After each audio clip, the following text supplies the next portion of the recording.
Roi Shaposhnik, a big welcome again. We're talking cyber attacks. Morning. How are you?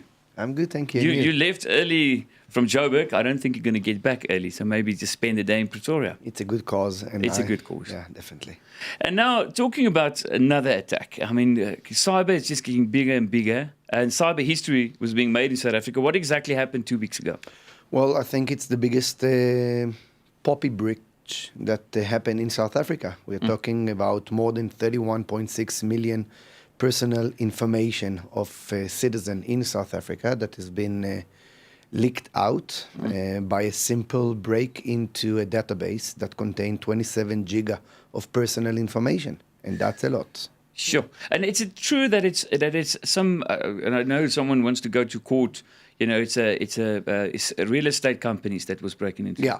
Well, you have That's you have to understand that almost everybody has personal information. I mean, you're going today to a normal 24/7, for example, and you put your credit card details over there. Everything is out.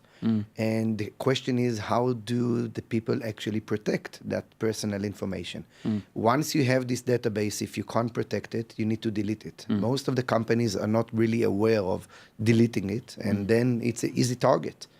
And that information is a huge value. If I imagine that I have a credit card numbers of 31.6 million citizens, and imagine that I'm charging only R1 out of each, well, I made my day. Sure. En ek het net vergeet, just for context, Roy works for Golden Link Cyber. Hy's die hoof internasionale verkope. And that's what Golden Link Cyber does, protecting like even banks and big corporates. Like last night I was buying something over the internet, actually yesterday afternoon, you know, and you get some pay sites stuff. This was a typical one with your credit card. How safe is it? Or are we covered by these companies? Well, most of the websites that, how should I say it, understand the process of protecting the information are under PCI compliance. That is an international stamp that actually proves that you are protected and you are fully aware of the standard that there are in the world. Unfortunately, there are plenty of websites, or let's say people that are trying to create an attempt to get that information without going the process. And that is a challenge. That's actually one of the things that we are doing at GNL Cyber. We are actually helping protecting the information. We are trying to see how vulnerable you are towards those hackers that are coming around the world. But if you're taking what happened 2 weeks ago, I think it's something that we did mention 5 months ago when I was here. The tsunami of cyber is arrived to South Africa, definitely here. Fortunately, there is a lot of start of awareness with the people. People start to understand that they are a target, but still we are not there as we should be. The Poppy bill, unfortunately, has not been utilized yet. The government has postponed it, so that is a major risk to the South African citizen. If you take, for example, what goes on in Europe, they're already initiating the advanced bill, which is the GDPR, and those are important things for all of us to mitigate the risk of what goes on with our personal information in this cyber world, which is like a wild west on the net. So now, after stealing all this information, how was it made public, or what did they do with it? Like the previous time, your computer was locked and you had to pay a fine, or not a fine, money to get it unlocked. But this was totally different. This is information, and now you're sitting with all these credit cards. So hackers are doing two completely different things. Some of the hackers are going straight and trying to use the database and trying to get money out from those users. If I have credit card numbers, I will do a foreign transaction. I will try to buy things. But if you are taking, for example, something that happened in United States 5 years ago, the Ashley Madison case. That is a very famous... Just with the adult website. Correct. And all, yes. So Ashley Madison was the same thing, by the way. It was a massive security data risk, a breach, sorry. And the hackers actually addressed back to the people that they stole their information and sent them a simple and honest email. We got your data. Pay us 1 Bitcoin, and then we will release all the information. By the way, Bitcoin today is 86,000 Rand for one Bitcoin. That's insane. So the hackers are split to two. The majority at the moment is not to go anymore with the Bitcoin. The majority today is to try to use the credit card number before you're canceling it or before the credit card company is actually aware of it. But it's something that we see. Actually, it's very interesting to see how the hackers are moving from one agenda to another. They're trying to maximize this capability of getting the money out because of that security breach. Net een randjie van hulle almal. Roi, just stay there. I've got a lot of questions still. Well, we were just chatting about this whole hacking that took place. But how was it possible for an unsecure web service, to still make personal information of South Africans available, and the info dating back to early 90s? Well, remember, the POPI is not there. So a lot of organizations, a lot of companies are still not aware of what do they need to do in order to protect. The cyber bill has not been initiated. The POPI has not been initiated. And therefore, people still maintain their same activity as they've done in the past.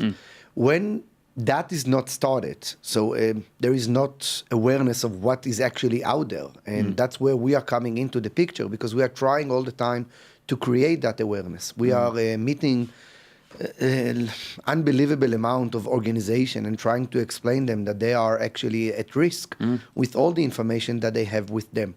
Until that cyber bill and the POPI will initiate it from the government, I think a lot of organizations won't feel secure or, let's say, forced to do the necessary measurements in order to protect themselves. Years ago, I had a website, and I nearly took us to court because of the security.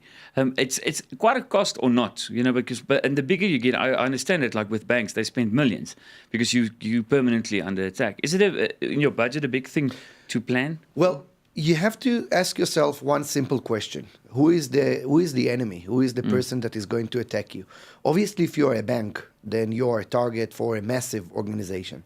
Hackers group, or even national, international hackers that are trying to get more information to make profit out of it. Remember, cyber can be either cyber crime or even cyber terror, and bank is definitely a target for that.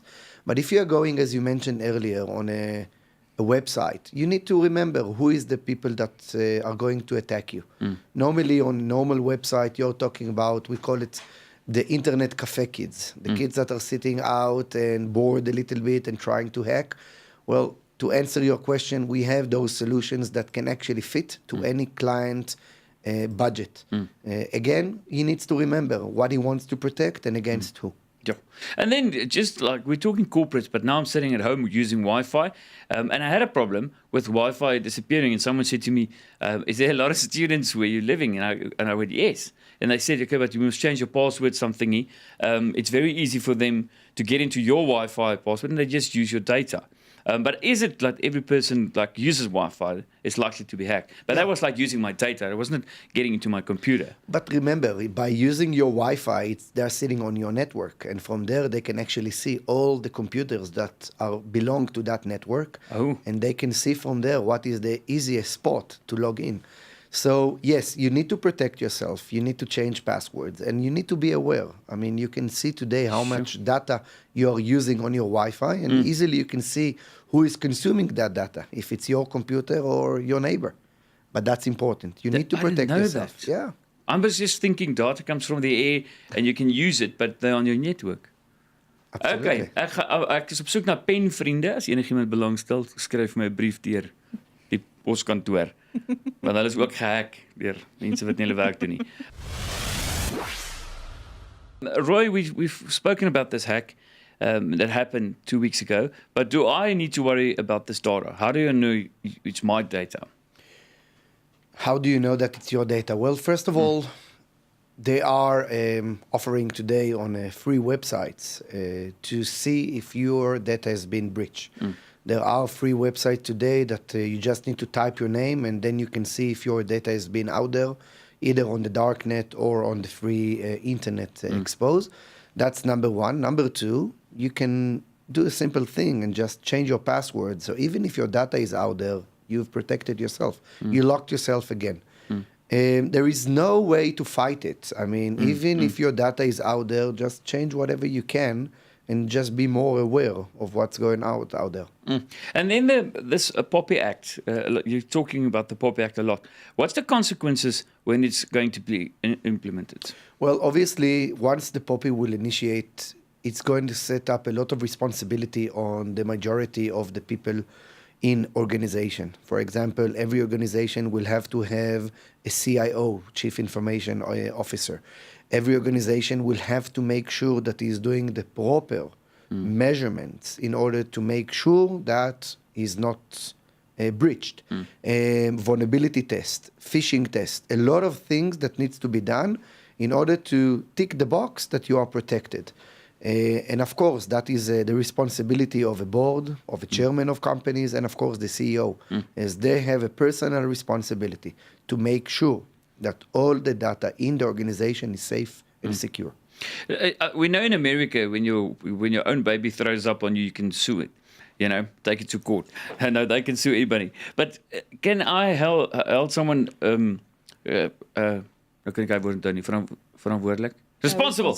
Yeah, I forgot I was hacked. My brain was hacked. Accountable and responsible. Can I, claim or just take someone to court to say, listen, but it was my data on your website? 100%, yes. First of all, if you can take, you mentioned United States. If you are taking Target at 2012, Target was one of the first companies that they got personal liability. The CEO of Target had to resign because she didn't do enough to protect the information over there. Sure. That's one of the reasons that we at GNL Cyber, we promote our cyber insurance package, which is a very important for the majority of the shareholders, the people that has personal responsibility. That's some packages that we are promoting in South Africa and around the world. Together with our packages of security, we have split our services into certain packages in order to make sure that you, as either individual or as a company, can choose what is relevant for you. So it's very important, and it's a very important question as well, because people will start to look who to blame. You don't want your information to be out there without any reason. Definitely. A very quick answer. If I click to agree to the terms and conditions, do I sometimes clear them for protection or not? Well, unfortunately, yes. Nobody really reads all those small letters, and I think that's an outrageous. But yes, there are a lot of websites that actually says by clicking that you are giving us the permission, not only on websites, also on apps. When you click the app and you're allowing the app company to take all of your footage, pictures, voice, video, audio, it's a part of the fact that you are giving the permission. However, still, the personal liability or responsibility, that's the right word, for each and every company or each and every website is to make sure that all of your data is fully protected. And that's important to know. Correct. Thank you so much, Roy. Thank you. Let's try to be safe. I'm scared now. En dit was Roi Shaposhnik en hy is die hoof internasionale verkope van Golden Link Cyber.